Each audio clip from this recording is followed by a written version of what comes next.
Assalamualaikum warahmatullahi wabarakatuh.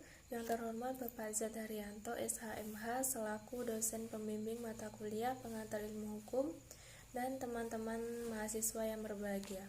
Saya Yani Irasanti dengan NIM 105200226, program studi ilmu pemerintahan kelas 3H, akan melaksanakan tugas UAS yang diberikan oleh Bapak Z. Haryanto, SHMH, pada mata kuliah pengantar ilmu hukum, yang mana tugasnya adalah menjawab soal yang diberikan melalui video. Langsung saja, saya akan menjawab pertanyaannya. Pertanyaan yang pertama yaitu jelaskan definisi sumber hukum, macam-macam sumber hukum, dan contohnya. Uraikan dengan sangat jelas. Umumnya, sumber hukum merupakan tempat di mana kita menentukan hukum. Sumber hukum ialah semua hal yang menimbulkan terbentuknya peraturan-peraturan hukum, baik itu berupa perintah atau juga larangan.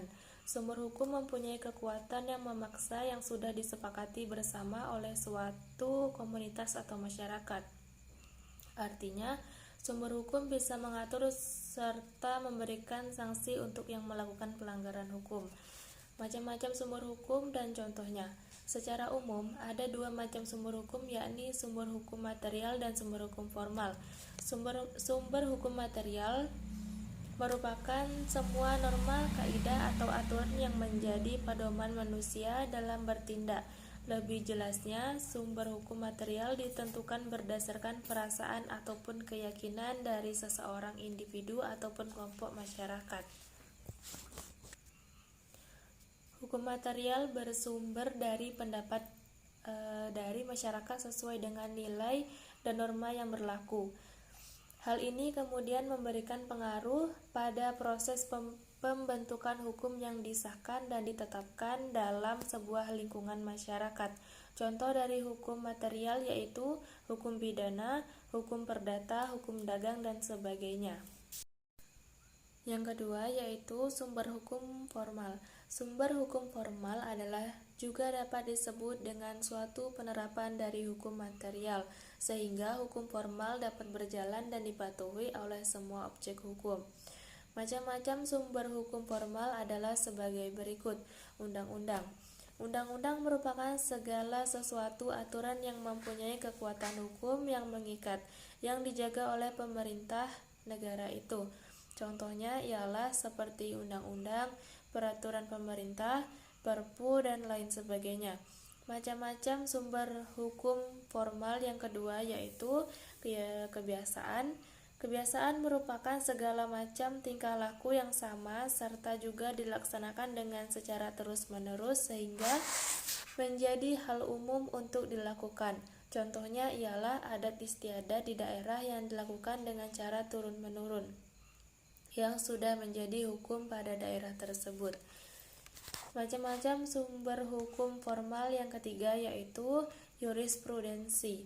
Jurisprudensi merupakan segala macam keputusan hakim dan masa lampau atau juga masa lalu terhadap sebuah perkara yang sama, sehingga dijadikan keputusan oleh para hakim di masa kini. Seorang hakim disebut dapat membuat sebuah keputusan sendiri jika perkara yang sedang disidangkan itu tidak masuk dalam aturan sama sekali dalam undang-undang. Macam-macam sumber hukum yang keempat yaitu traktat. Traktat merupakan segala macam bentuk perjanjian yang dilakukan oleh dua negara atau lebih, dan perjanjian tersebut mempunyai sifat yang mengikat untuk antar negara-negara yang bersangkutan pada traktat ini. Dan dengan secara otomatis traktat ini juga mengikat warga negara dan negara yang bersangkutan. Contoh dari sumber hukum traktat ini dalam sebuah negara dibedakan menjadi dua, yakni yang pertama traktat bilateral. Merupakan suatu jenis traktat yang perjanjian yang dibentuk oleh dua negara saja. Yang kedua traktat multilateral merupakan suatu perjanjian internasional yang dibentuk oleh banyak negara. Macam-macam sumber hukum yang kelima yaitu doktrin. Doktrin merupakan segala macam pendapat para ahli hukum terkenal yang dijadikan suatu patokan atau juga pedoman atau jasa asas-asas yang penting dalam hukum, serta juga penerapannya. Baiklah, dilanjut ke pertanyaan kedua. Jelaskan tentang objek dan subjek hukum dan berikan contohnya. Uraikan dengan sangat jelas. Objek hukum adalah segala sesuatu yang dapat menjadi objek hubungan hukum.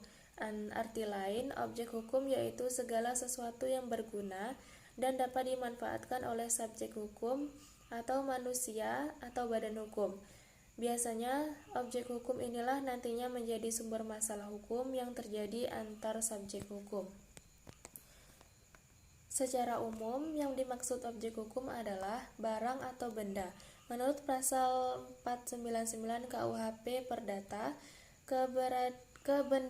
kebendaharaan adalah tiap-tiap barang dan tiap-tiap hak yang dapat dikuasai oleh hak milik. Contoh dari objek hukum adalah, misalnya, Yeni memiliki sebuah motor.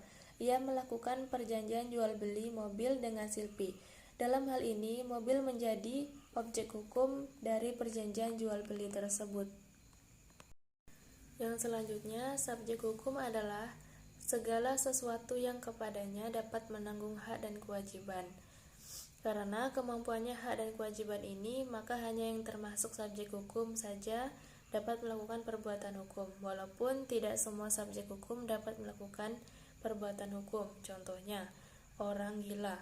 Apa atau siapa saja yang dapat menjadi subjek hukum? Pada umumnya, yang diterima sebagai subjek hukum adalah manusia atau orang dan badan hukum. Selanjutnya ke soal nomor 3, jelaskan tentang hak dan kewajiban, uraikan dengan memberikan contoh. Hak diartikan sebagai aturan normatif yang ditetapkan oleh yuridisme, hukum, dan dimiliki oleh rakyat. Hak adalah sesuatu yang layak diterima oleh setiap manusia, tidak peduli dari mana mereka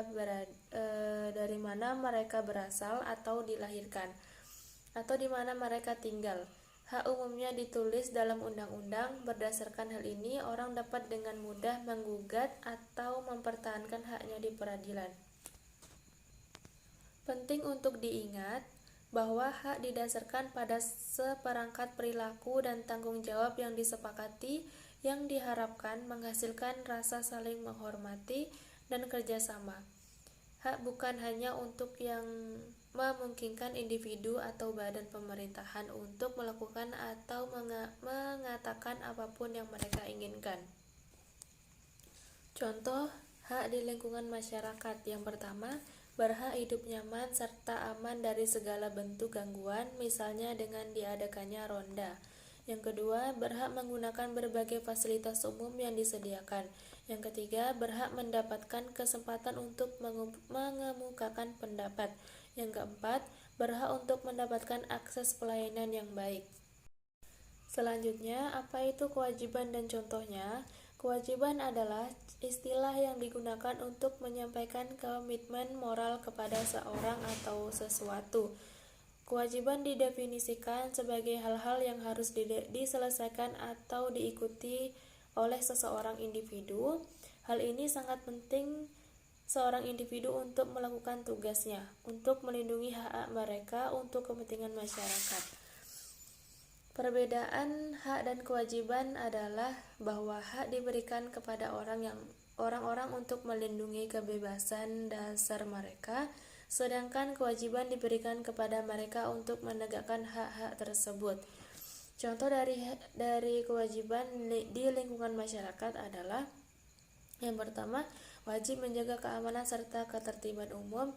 Yang kedua, wajib menaati berbagai peraturan yang berlaku. Yang ketiga, wajib menghormati orang di lingkungan sekitar. Yang keempat, wajib menjaga toleransi antar umat beragama. Lanjut ke soal nomor 4, jelaskan tentang peristiwa hukum, hubungan hukum, dan akibat hukum.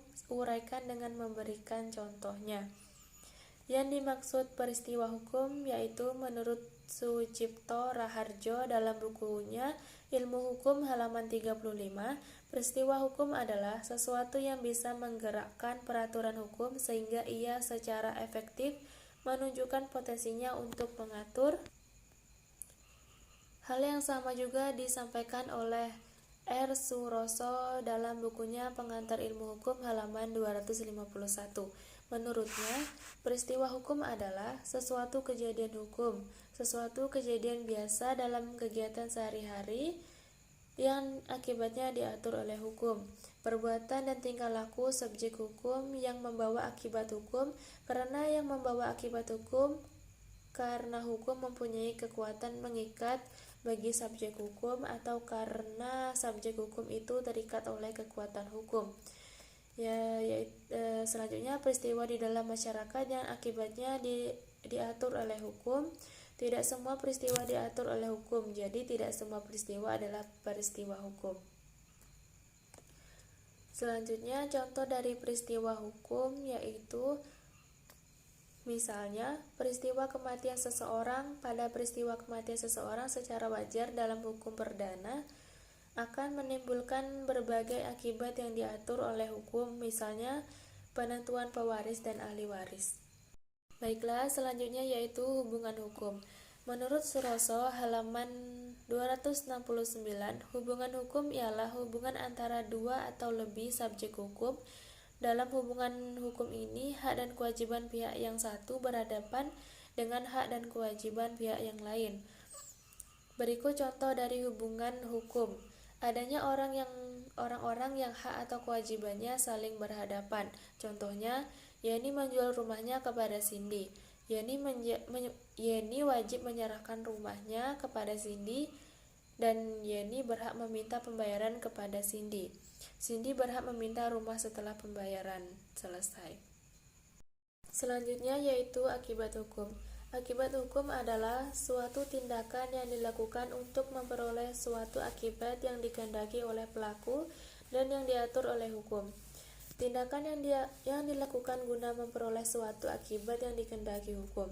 Lebih jelas lagi bahwa akibat hukum adalah segala akibat yang terjadi dari segala perbuatan hukum yang dilakukan oleh subjek hukum terhadap objek hukum, atau akibat-akibat lain yang disebabkan karena kejadian-kejadian tertentu.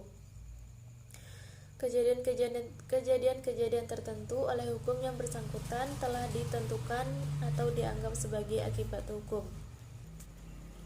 Akibat hukum itu dapat berwujud: yang pertama, lahirnya, berubahnya, atau lenyapnya sesuatu keadaan hukum. Contohnya, usia menjadi 21 tahun, akibat hukumnya berubah dari tidak cakap hukum menjadi cakap hukum. Atau dengan adanya pengampuan, lenyapnya kecakapan melakukan tindakan hukum. Yang kedua, lahirnya, perubahan, atau lenyapnya suatu hubungan hukum antara dua atau lebih subjek hukum, di mana hak dan kewajiban pihak yang suatu berhadapan dengan hak yang kewajiban pihak lain. Contohnya, Rudi mengadakan perjanjian jual beli dengan Risa, maka lahirlah hubungan hukum antara Rudi dan Risa. Setelah dibayar lunas, hubungan hukum tersebut menjadi lenyap. Yang ketiga, lahirnya sanksi apabila dilakukan tindakan yang melawan hukum. Contohnya, seorang pencuri diberi sanksi. Hukuman adalah suatu akibat hukum dari perbuatan si pencuri tersebut, ialah mengambil barang orang lain tanpa hak dan secara melawan hukum.